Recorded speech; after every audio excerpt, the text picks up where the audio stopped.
Hari ini tema dari Bapak Gembala adalah bagaimana kita menjadi umat Tuhan yang selalu layak di hadapan Tuhan. Salah satunya adalah menjadi orang yang jujur.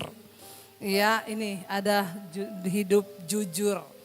Ya, saudara, hidup jujur. Seringkali kita tuh menyepelekan ini ya.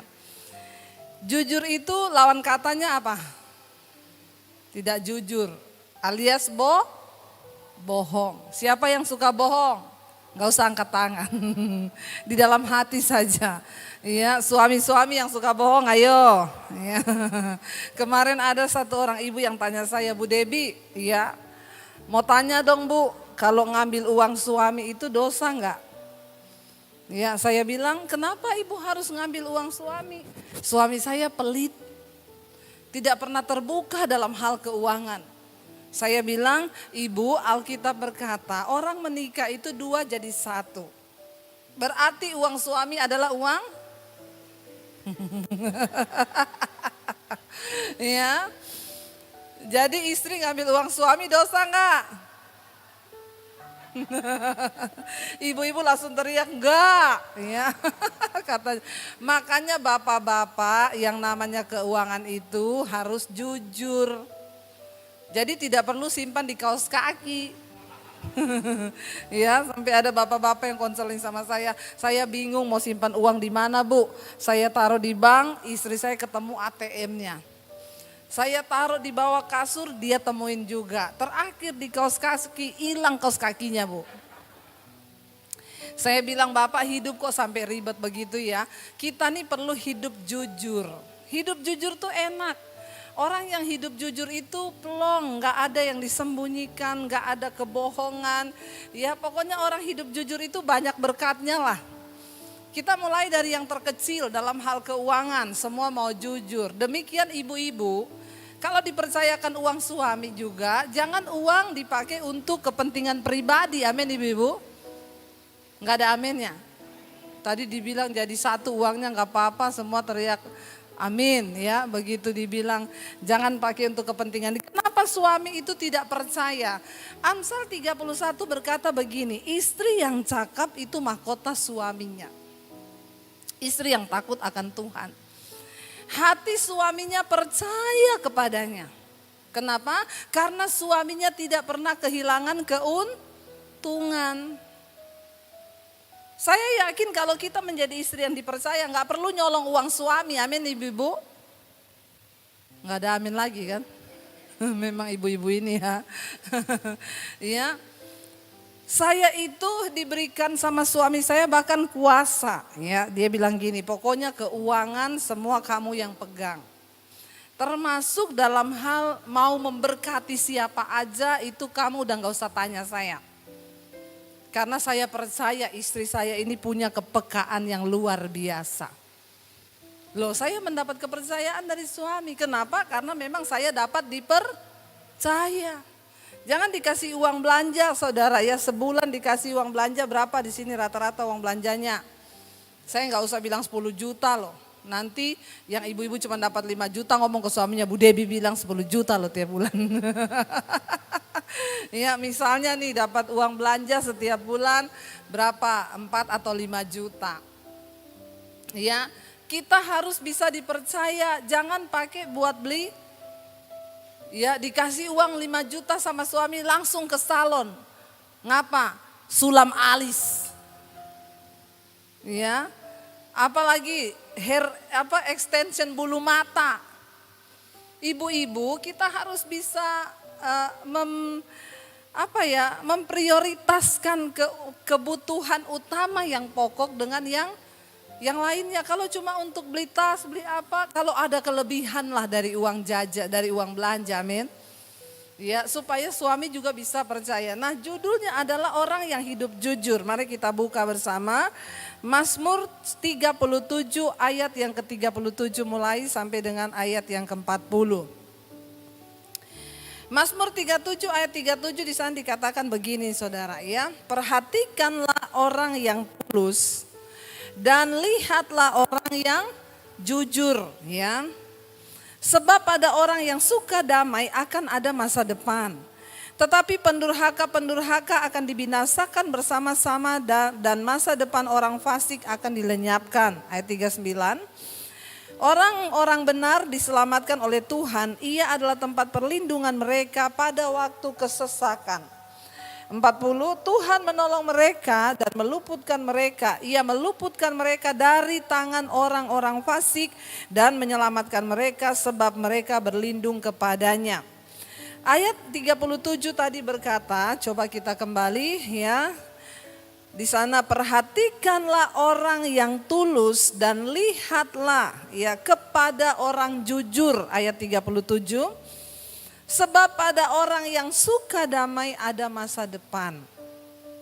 Ya, siapa yang memiliki masa depan dalam hidupnya? Orang yang jujur dan orang yang tulus. Orang hidup jujur itu pasti tulus ya, jangan suka berbelit-belit dalam hidup ini.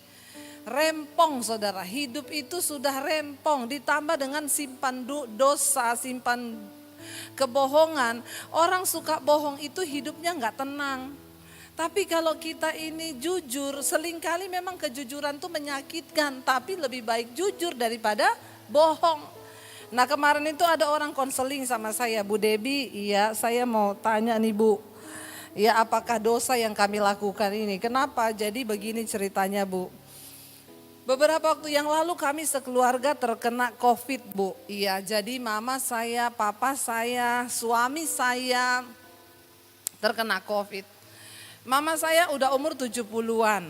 Ketika pertama kali dia dan papa saya yang terkena, singkat cerita papa saya meninggal. Ya, jadi ya mama saya sendirian. Nah, suami saya juga akhirnya terjangkit dan diopnam di rumah sakit yang berbeda. Setelah papa saya meninggal, suami saya meninggal. Lah, setelah mamanya keluar rumah sakit nanyain terus, ya anaknya ini mana, sudah sembuh apa belum? Jadi mereka jawab masih diisolasi mah di rumah sakit. Padahal udah meninggal. Yang laki ini.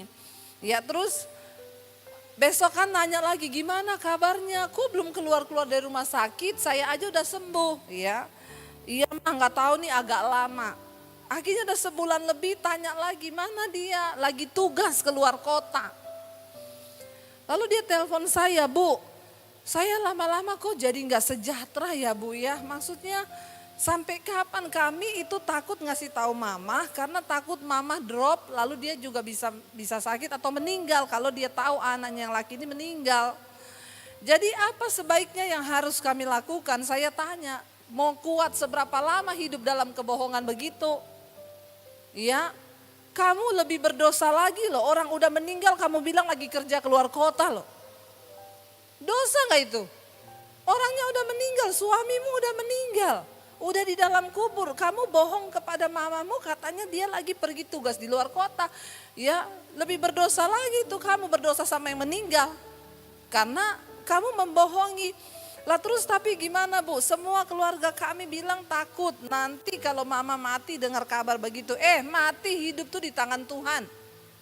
Ya bukan karena kamu sampaikan berita, kalau memang waktunya mama meninggal ya meninggal.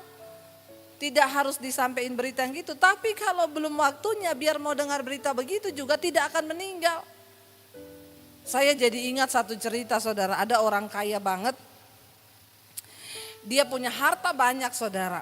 Lalu tiba-tiba orang kaya ini meninggal. Lah dia punya anak saudara, berapa orang anak, tapi anak yang tertua ini sakit jantung. Ya jadi ketika papahnya itu meninggal, dia ya meninggalkan separuh harta kekayaannya buat anak tertua, yang lain tuh dibagi-bagi. Tapi anak tertua dapat yang paling gede. Nah waktu meninggal tuh semua bingung, ya mamahnya bilang gini, soalnya anak saya ini ada sakit jantung, takutnya kalau dikasih tahu dia dapat harta setengah, dia syok karena bapaknya kaget banget, kaya banget, nanti dia syok dia bisa mati kan. Jadi gimana ya cara kasih taunya, harus pelan-pelan biar gak mati. Akhirnya dipanggillah pendeta. Ya Pak Pendeta gini loh, anak kita ini ada sakit jantung. Jadi tolong Bapak berdoa minta hikmat Tuhan kasih tahu sehalus mungkin. Supaya dia gak kaget bahwa dia dapat kekayaan yang besar. Oke, Pak Pendeta berdoa puasa. Tiba harinya ketemu semua keluarga, Pak Pendeta bilang sama anak yang paling tua, sekarang kan Bapak sudah berbahagia ya, sudah kembali, iya. Dan ya namanya harta itu kan hanya titipan, iya. Jadi saya mau sampein ya ini, pokoknya halus banget ya. Kira-kira kalau kamu dapat harta banyak, kamu seneng gak? Ya gini. Diumpan-umpan lah saudara. Akhirnya tiba-tiba, nah saya mau kasih keputusannya ini. Jadi papamu sudah meninggal dan separuh harta kekayaannya itu buat kamu sendiri, yang lainnya itu dibagi. Anaknya itu diam aja. Terus anaknya bilang, oh kalau begitu nanti separuhnya saya kasih buat Bapak Pendeta, buat pelayanan. Tiba-tiba Pak Pendeta pingsan dan mati di tempat. Jadi ternyata yang tidak siap iman itu siapa? Ya jangan mereka-reka kematian orang itu dipikir ya kalau dia sampein, saya bilang kamu tuh termasuk sombong loh. Berpikir kalau kamu sampein terus mamahmu mati. Loh kedaulatan Tuhan kematian itu. Bukan karena kita yang ngomong begini terus mama mati. Saya bilang lebih baik jujur.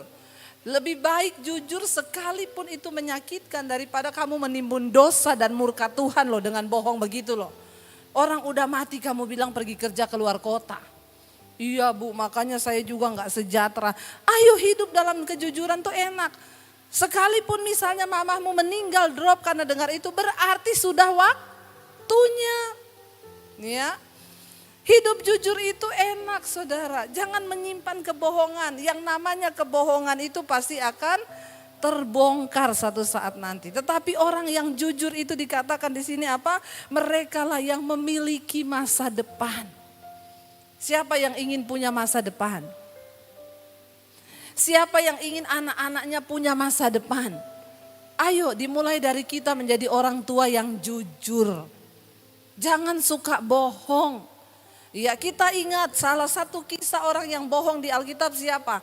Ananias dan Safira.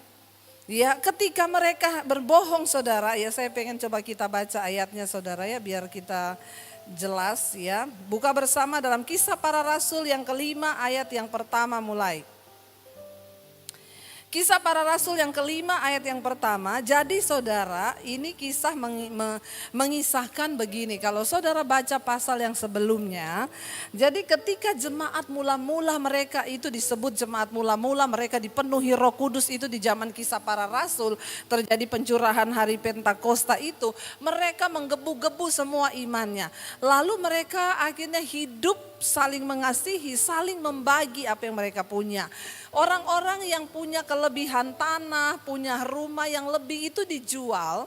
Kesepakatannya adalah semua hasil penjualan itu diserahkan di bawah kaki rasul-rasul. Bukan untuk dinikmati rasul-rasul, dibagiin bagi orang-orang yang membutuhkan. Ya, jadi itu komitmen mereka. Apa yang punya tanah lebih, saya punya rumah nih 2 nih. Mau saya jual 1, nanti buat dibagi-bagi jemaat yang butuh. Tapi semua hasil penjualannya itu diserahkan. Nah tiba-tiba saudara ada satu orang ini yang bernama Ananias dan Safira. Ya kita baca ayat yang pertama, ada seorang lain yang bernama Ananias, ia beserta istrinya Safira menjual sebidang tanah. Kenapa di sini dikatakan ada seorang lain? Karena pada pasal yang sebelumnya sudah dikisahkan di sana bahwa ada Barnabas ya yang menyerahkan sebidang tanah, uangnya dijual, demikian pula Yusuf, mereka menjual. Nah di pasal ini diceritakan ada seorang lain yang juga menjual tanahnya. Ya, jadi ini tanah investasinya, bukan rumah. Dia punya investasi kelebihan.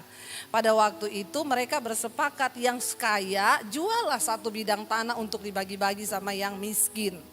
Ya, ada seorang lain bernama Ananias, ia beserta istrinya Safira menjual sebidang tanah. Ayat 2. Dengan setahu istrinya, berarti istrinya juga sama-sama tahu. Ya, istrinya juga tahu dia bohong. Makanya istri kalau suami bohong diingetin, jangan didukung. Amin. Ya. Dengan setahu istrinya, ia menahan sebagian dari hasil penjualan tanah itu dan sebagian lain di bawah dan diletakkan di depan kaki rasul-rasul. Jadi sebagian dia simpan, sebagian lagi dia serahkan. Padahal komitnya semua hasil penjualan dibawa. Ya kalau kamu ndak mau, ya mending ndak usah jual. Gitu loh ya. Ayat yang ketiga, Petrus berkata, Ananias, mengapa hatimu dikuasai iblis? Ayat yang ketiga, ya multimedianya tolong minum kopi dulu, kayaknya telah terus ya. Ayat yang ketiga berkata, tetapi Petrus berkata, Ananias ya, mengapa hatimu dikuasai iblis sehingga engkau apa? Mendustai Roh Kudus dan menahan sebagian dari hasil penjualan tanah itu. Ayat 4, selama tanah itu tidak dijual, bukankah itu tetap kepunyaanmu? Lah nek kamu tuh ndak tergerak ngasih, menjual ndak usah. Daripada mau terlihat memberi tapi membohongi Tuhan. Ya, dia jadi Petrus bilang, selama tanah itu tidak dijual, bukankah itu tetap kepunyaanmu? Ya, dan dia bilang apa? Dan setelah dijual pun, bukankah hasilnya itu tetap dalam kuasamu? Atau bisa ngomonglah ke rasul-rasul, saya jualnya itu 2M. Tapi saya sumbang 1M ya, 1M-nya buat saya. Lah itu afdol karena kamu nggak bohong. Daripada kamu simpan separoh tapi kamu ngomong lakunya sekian tok. Itu dosa. Amin. Ya jadi saudara, Petrus bilang kalaupun udah kamu jual, ya itu kan tetap dalam kuasamu. Nggak ada orang yang minta. Yang lagi dibahas di sini, ya sebenarnya bukan soal dia harus kasih semua atau tidak kata Petrus. Tapi jangan kamu bilang itu sudah semua dari hasil penjualanmu padahal separuh kamu tahan. Ya bukankah itu tetap dalam kuasamu? Mengapa engkau merencanakan perbuatan itu dalam hatimu? Engkau bukan mendustai manusia tetapi engkau mendustai Allah. Ingat, semua yang kita lakukan dengan kebohongan, engkau membohongi suamimu itu, engkau membohongi Tuhan. Engkau membohongi istrimu, itu sama dengan engkau membohongi Tuhan. Yang engkau dustai bukan manusia, tetapi Tuhan. Lah orang kok berdusta sama Tuhan, emang Tuhan tidak tahu? Ya, mari kita mulai hidup dalam keterbukaan dan kejujuran saudara ya. Ayat yang kelima, ketika mendengar perkataan itu, rebahlah Ananias dan putuslah nyawanya. Maka sangatlah ketakutan semua orang yang mendengar hal itu. Lalu datanglah beberapa orang muda, mereka mengapani mayat itu, mengusungnya keluar dan pergi menguburnya. Kira-kira 3 jam kemudian masuklah istri Ananias, tetapi ia tidak tahu apa yang terjadi. Nggak tahu ini Safira dari mana, mungkin habis dari bank store uang. 3 jam kemudian dia baru datang. Suaminya sudah dikubur, ya. Dia nggak tahu apa-apa yang terjadi. Datanglah dia, kata Petrus kepadanya, katakanlah kepadaku, dengan harga sekiankah tanah itu ya kamu jual?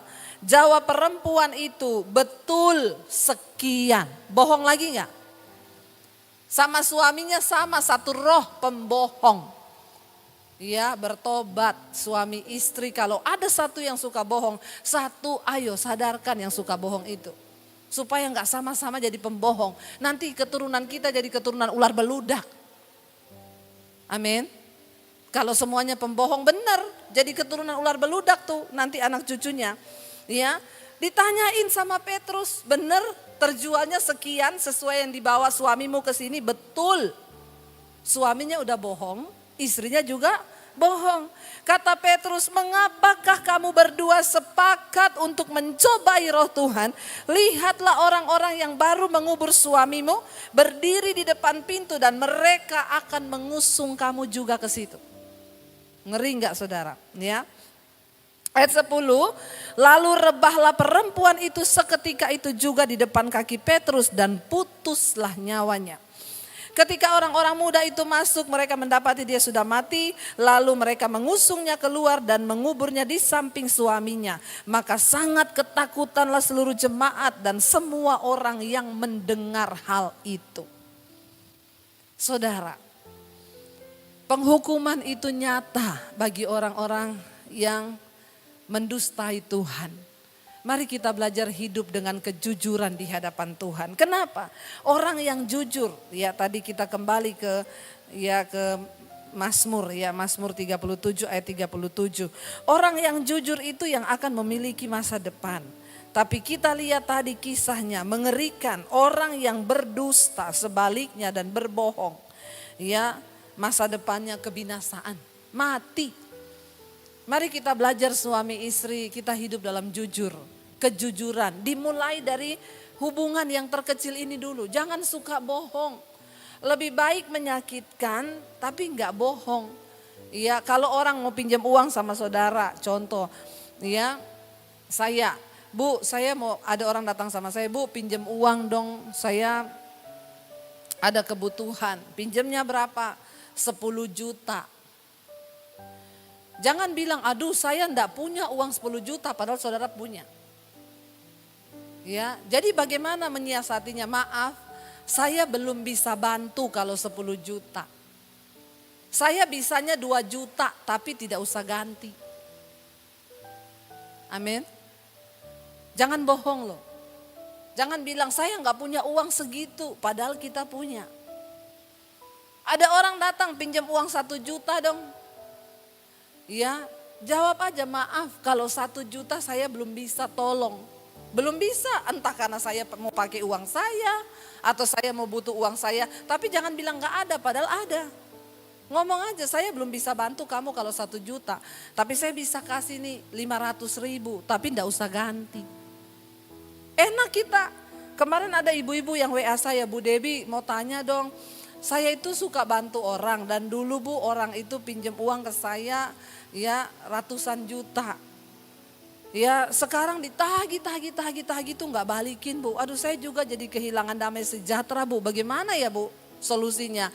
Saya bilang Ibu, Alkitab berkata kalau kita minjemin uang ke orang jangan harapkan ganti. Jadi Bu saya relain aja daripada Ibu stres. Ibu sakit jantung, kehilangan damai sejahtera, marah-marah gara-gara itu duit. Makanya Bu besok-besok kalau ada orang pinjem 100 juta kasih aja 5 juta tapi enggak usah harap balik. Amin. Karena kalau kita sudah minjamin jangan harap kembali loh. Apalagi bikin status di Facebook. Ini orang pinjam duit enggak tahu balik-balik. Ya. Udah gitu ya ucapkan selamat tahun baru. Enggak usah ucapin selamat tahun baru. Gak bayar dulu utangmu. Ada loh orang itu saya baca status orang Kristen lagi. Ya enggak usah sok ngomong tahun baru, harapan baru. Yang penting bayar dulu utangmu tahun yang lama. Ya saudara. Akhirnya hidup gak jadi berkat. Nagih-nagih utang di sosial media. Saya bilang kalau kamu minjem, Alkitab bilang kalau kamu meminjamkan sesuatu jangan harapkan kembali. Tapi juga gak bisa bohong. Ya saya menerapkan ini, enak hidup saya. Saya gak usah mikir dia mau balikin duit lalu saya sakit hati kalau dia gak balikin. Saya memberi dia serelanya saya tapi saya juga gak bohongi. Saya gak bilang saya gak punya uang segitu, saya belum bisa tolong kalau segitu. Ya, jadi saudara kita hidup yuk dengan apa adanya terbuka di hadapan Tuhan. Saya mau kasih satu kisah saudara sebelum habis waktunya itu orang sudah berdiri di belakang sana. Ya saudara, ya jadi begini saudara ada satu kisah yang benar-benar ya akan membawa kita ini untuk hidup jujur. Ini terjadi berapa tahun yang lalu waktu saya masih ada di Solo. Satu kali suami saya itu mau pakai kredit card, dicari-cari di dompet gak ketemu saudara. Ya lalu saya bilang kamu ingat dulu, terakhir itu kamu pakai buat apa? Akhirnya diingat, terakhir aku pakai itu hari Jumat. Di mana? Di salah satu perusahaan untuk membayar sesuatu jadi dibayar pakai kredit card itu. Oke, berarti di kantor itu saya telepon sekretaris di kantor itu yang waktu itu menggesek kredit card suami saya. Mbak, iya ini hari Jumat lalu kan kami ada ke kantor situ. Mbaknya waktu itu ada gesek pembayaran pakai kredit card suami saya, iya. Mbak itu ada ketinggalan gak ya kredit card suami saya di situ atau tercecer. Waktu zaman itu masih pakai tanda tangan, belum pakai PIN ya. Oh enggak ada tuh Bu, saya ingat kok, saya kembalikan kredit card itu, saya yang kembalikan sama Bapak. Dan Bapak ambil dimasukin dompet, saya nggak mungkin lupa. Oh ya udah berarti tercecer di tempat lain, ya udah makasih ya Mbak ya, iya. Saya cari-cari nggak ketemu, akhirnya teleponlah kita ke bank yang bersangkutan. Saya telepon, Mbak mohon saya mau lapor kredit card suami saya hilang. Atas namanya siapa-siapa ini. Oke dia minta penyamaan data kan, saya kasih. Oh Bu maaf ya, Ibu bilang tadi dipakai hari Jumat, iya. Tapi ini hari Minggu kemarin ada pembelanjaan sekian juta. Padahal itu kami baru tahu Senin kan. Hari Minggu ada pembelanjaan, siapa yang make ya Mbak? Waduh saya sih nggak tahu ya, tapi ini ada pembelanjaan di mall ini, pembelanjaan sekian, di hypermart ini, pembelanjaan sekian.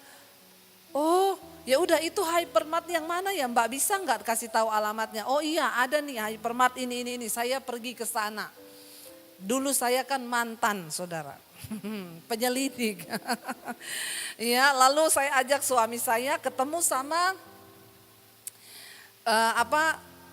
orang hypermartnya, manajernya saya minta ketemu. Oke Pak, saya ada kasus begini Pak. Tapi hari Minggu kemarin kredit card itu dipakai di hypermart, pembelanjaannya saya catat kan, saya minta data dari orang bank. Pembelanjaannya 6 juta sekian. Oke dicatat, saya tanya ini boleh nggak ditayangkan di CCTV? Kan ada CCTV. Kasirnya itu nomor berapa, orangnya siapa? Saya cuma pengen tahu. Lalu dia bilang gini, maaf Bu, kami itu menyalahi kode etik. Oke, kalau kamu tidak mau memberitahu orangnya siapa dan tidak mau bukain CCTV, saya bawa polisi ke sini. Waduh Bu, jangan dong Bu, nanti rame. Lah makanya izinkan saya lihat. Daripada saya bawa polisi.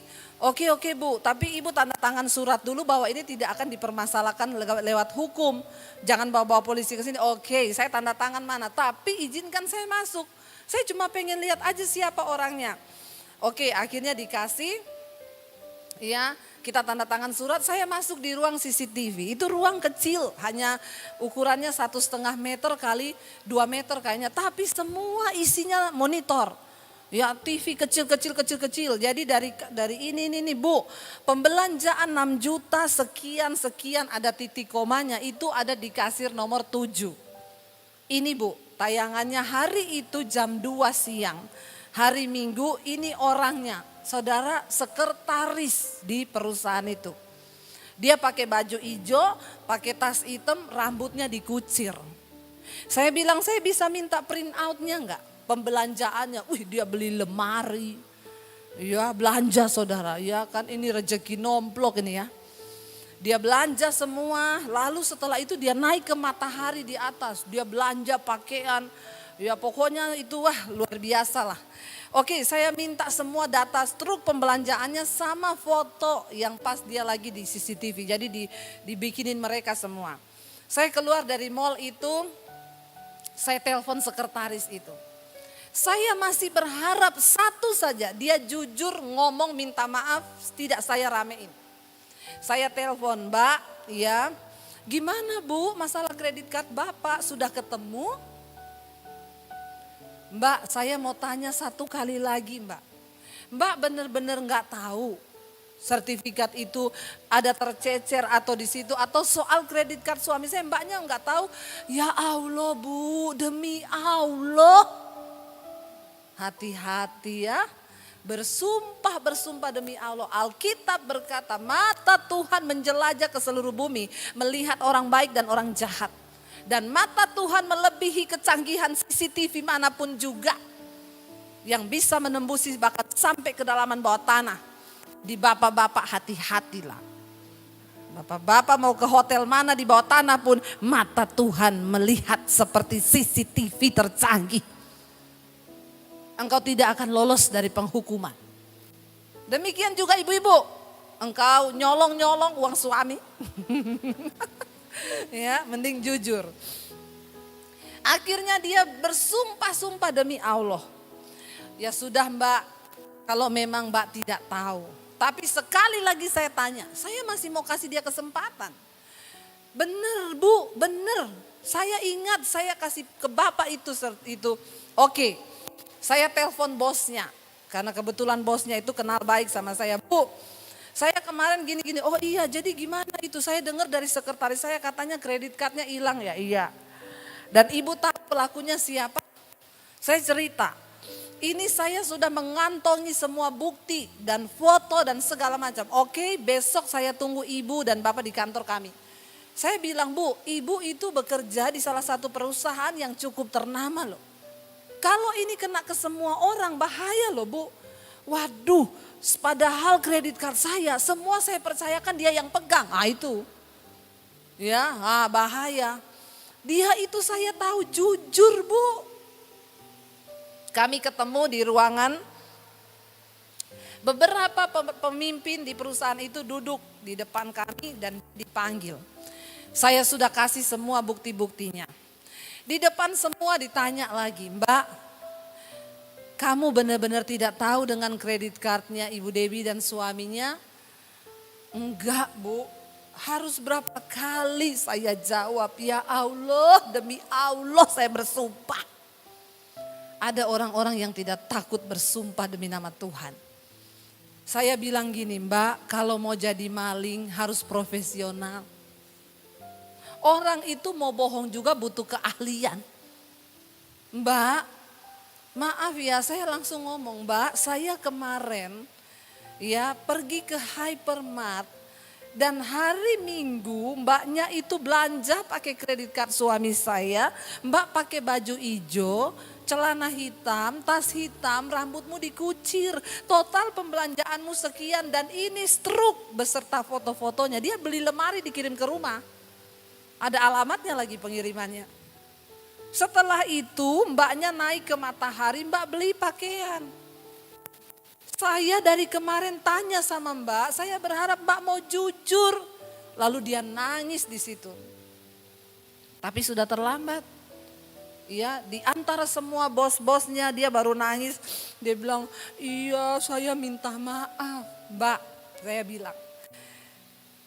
Orang itu kerja. Kamu bekerja 10 tahun. Mungkin kamu gak pernah nyolong. Kamu jujur. Tapi sekali aja kamu berbohong, kamu tidak jujur. Semua jasa dan kebaikanmu 10 tahun itu dilupain orang.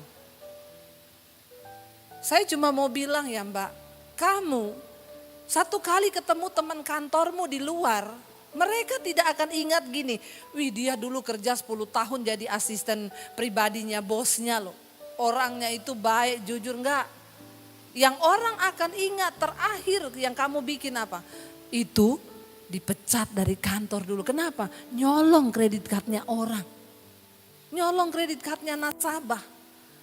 Jadi 10 tahun kebaikanmu akan dilupakan orang. Cuma karena satu ketidakjujuranmu. Nah waktu itu saya bilang sama bosnya, Bu tolong dimaafin kasih kesempatan lagi untuk tetap kerja. Karena dia memohon-mohon kepada saya. Dia kejar saya, Bu please Bu saya gak mau kehilangan pekerjaan. Coba kalau kemarin mbaknya jujur. Semua tidak akan jadi seperti ini. Tapi bosnya bilang maaf Bu, kami perusahaan besar, nasabah kami banyak. Nanti kalau dia melakukan itu, aduh untung ketemu ibu yang tidak memperkarakan. Coba kalau ketemu orang lain, ya bisa berabe, enggak saya sudah tidak bisa memakai dia. Saya cuma mau bilang dari peristiwa ini saudara. Kita ini Alkitab bilang CCTV-nya Tuhan, itu mata Tuhan sendiri yang melihat setiap kita. Saya undang para imam musik untuk maju ke depan. Jadi saudara, mari kita belajar hidup dengan jujur di hadapan Tuhan dan di hadapan sesama. Supaya apa? Ayat ini tadi menjamin, perhatikanlah orang yang jujur. Ya, sebab pada mereka itulah ada masa depan. Kalau engkau mau melihat masa depanmu diberkati Tuhan, mari hari ini beresin semua yang tidak benar. Mari beresin semua ketidakjujuran kita, semua kebohongan, buang jauh-jauh. Kita mau hidup dalam perkenanan Tuhan.